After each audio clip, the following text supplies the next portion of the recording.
Hello and welcome. You are now looking at Alibaba.com. It is used by entrepreneurs and considered to be the top wholesaler for online entrepreneurs to use in order to sell products on Amazon.com and eBay.com and other sites like Shopify. And in this course, we'll be learning more about how you can leverage Alibaba.com.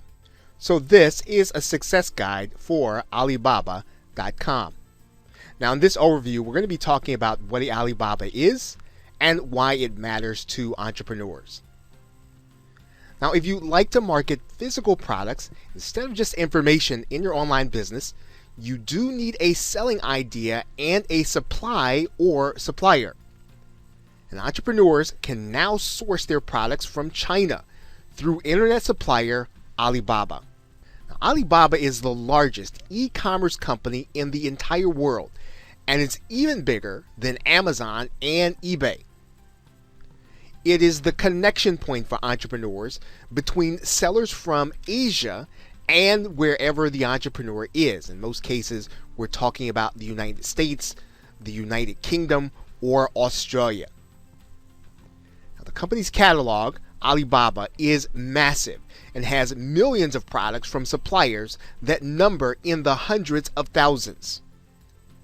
Now, you might be asking why, in addition to being the largest retailer, that entrepreneurs in particular look at Alibaba.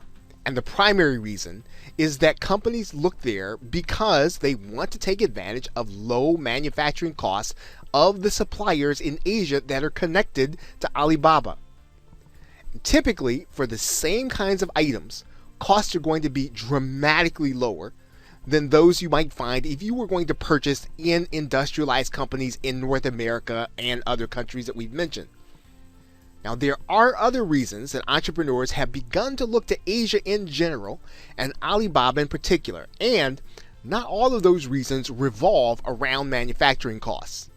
So you might ask now, what are the advantages to using Alibaba? What are some of those other reasons? Well, we talked about the fact that goods typically have low manufacturing costs from the suppliers in Asia.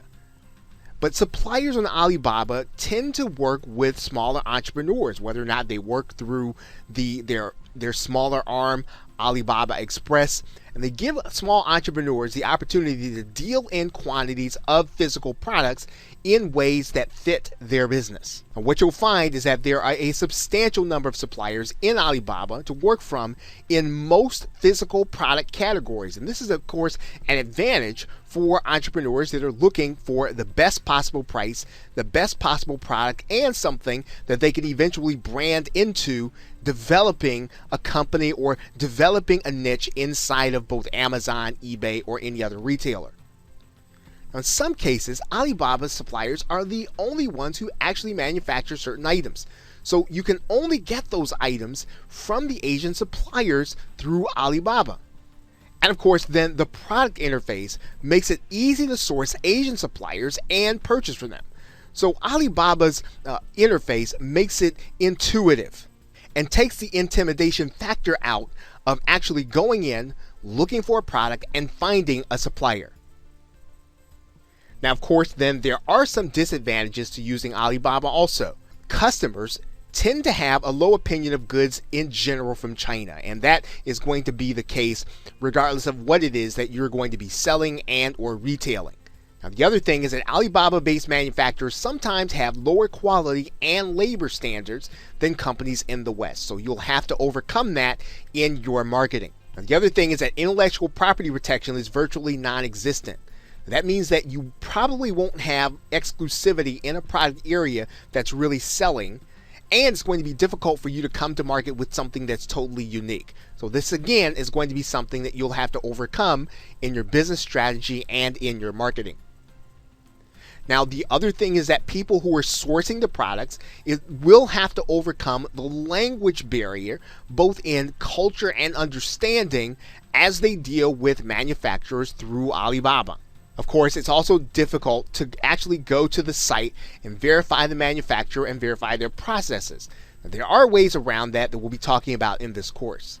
And of course, shipping times tend to be longer because your product has to travel further. And of course, again, there are going to be some cultural differences in the business practices as well as in the relationship that you'll be developing with the people that you'll be doing business with. And again, this is something that you'll have to overcome not only in your marketing, but you'll have to overcome it in the way that you conduct your relationships. Finally, there's little to no recourse when something goes wrong. Now, there are ways around that. We'll be talking about that in this course. But if something goes really wrong, there isn't going to be a lot of very fast recourse for you to be able to take. So this is something you'll need to be taking precaution up front. You'll need to take care of these aspects as you start to get into sourcing your product and finding reputable manufacturers that you want to be doing business with over time. So now that we've done this overview, we're going to get into how you can be successful with Alibaba.com. So with that, thanks, and I will see you in another video.